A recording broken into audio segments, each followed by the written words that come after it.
Okay, so let's try this again. I already did this once, but the last recording didn't happen to capture any of the audio that I was putting forth into the microphone because it's a new thing inside of OBS and I didn't make the settings right. Recording is hard with so many different profiles, and my hope is that this is going to just be like a little sort of lighthearted, maybe kind of off the cuff type of a vlog sort of thing, like about my life over here in Japan. Like I moved over to go do an animation internship. It's something that I've got a lot of people who are interested in, who said that like they want me to tell them about what's going on. I don't do a whole lot with my YouTube channel anymore, but like this could be something fun to go ahead and put up onto it. And since I have a stutter, there's only two ways I can do this. The first is to script everything and just recite, which I don't want to do. And the second one is to just kind of blabber and blabber and blabber off the top of my head with maybe a loose guide, so that I don't actually have to think about what I'm saying, because it's when I think that I get stuck. I've also started writing a similar thing in article style over on LinkedIn, but that's going to be a more sort of controlled, like a written, and thus ever so slightly more filtered view of it. It's in a more professional setting, whereas the YouTube one, I wanted to just be like a little bit more loosey-goosey.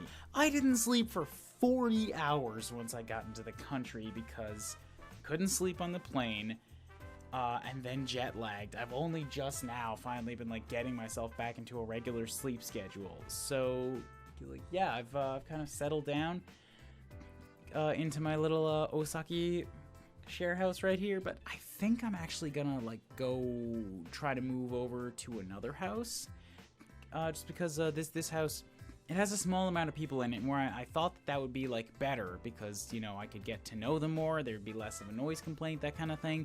Turns out that they're all room hermits. Like, I've only really had a conversation with one of them. The rest of the housemates haven't even seen one of them in a month. He's like that insular, and it's like, I moved halfway around the world to go and meet people and have, you know, like, try to learn, get into the culture. I want to actually get to know the people that I'm living with. So yeah, I put in a request to go view a few rooms at a much bigger share house, like something that's got like 20 people in it. Hopefully I can get in there and take a look at that before the end of the week. Grocery shopping in a country where you don't read the language, that is one of the biggest challenges. Because, like, I can just buy stuff that looks like the food that I recognize, but Western food is expensive over here in Japan. There are ways to eat cheap, but you have to, like, know what it is that you're getting. And supermarkets are tiny and cramped, and you don't want to be going through there with Google Translate, like, trying to scan it over every one of the labels. I had my first day at Polygon today. There's like a very limited amount of things that I can say because of NDA, and I don't want to bump up against like any problems. I don't want to potentially make a problem, but like I might be able to go over just some like surface level stuff. Anybody who's done like a first day orientation at an office job, you know, a lot of it is kind of like sitting around, you're reading through documents, that kind of thing. So I spent a good 2 hours, I think, just wrestling with Google Chrome, trying to get its language settings set up right.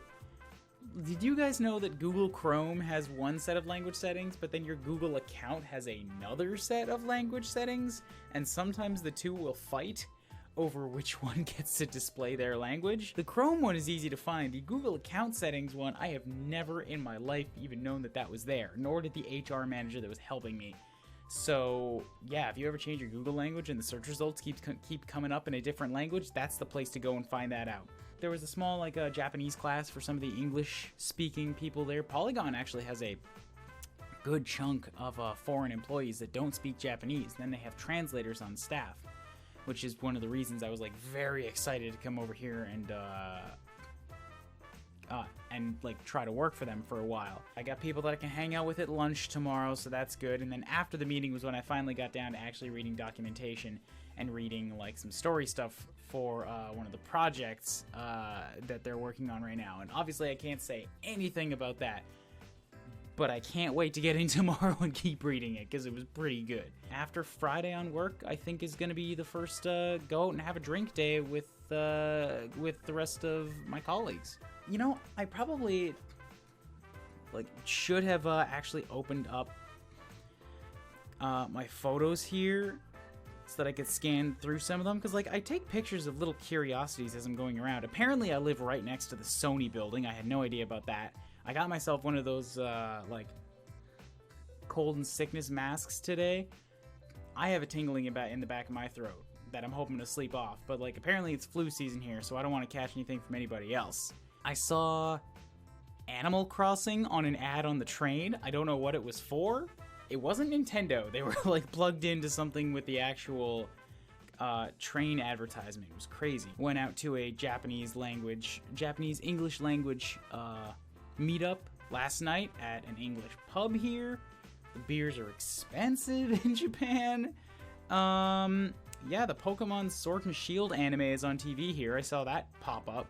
There are parking spaces in the neighborhood that I'm in, like signs advertised, like parking right here for 2 spots. That's it.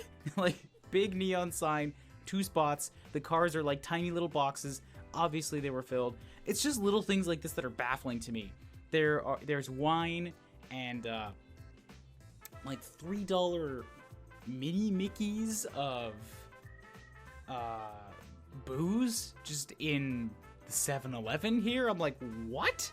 It's amazing how condensed things are here in Tokyo, but it makes sense when you think about just how many people live in such a small area. I have seen trains that are packed like sardines. It didn't take me long to get to that. The trains are huge. The crowds of people are just like massive. You don't really know what it's like. You can't get it just by people telling you until you're actually like in the crowds and you see that many people. But anyways, now I'm just sort of going off track. I'm going into like the weeds where there's nothing really specific going on or nothing interesting to talk about. Yeah, I hope to like do another one of these or so, like maybe once I get a few more pieces of info, maybe once I get some more like actual insights on what it's like to work at a Japanese company. Maybe after I go out drinking, I have some stories to tell. I don't know. I think something that might be fun is if anybody watches this and they have any questions, that kind of thing, like please let me know down in the comments, because that might get me to go out of my way and look for things or experience things that I otherwise wouldn't think about.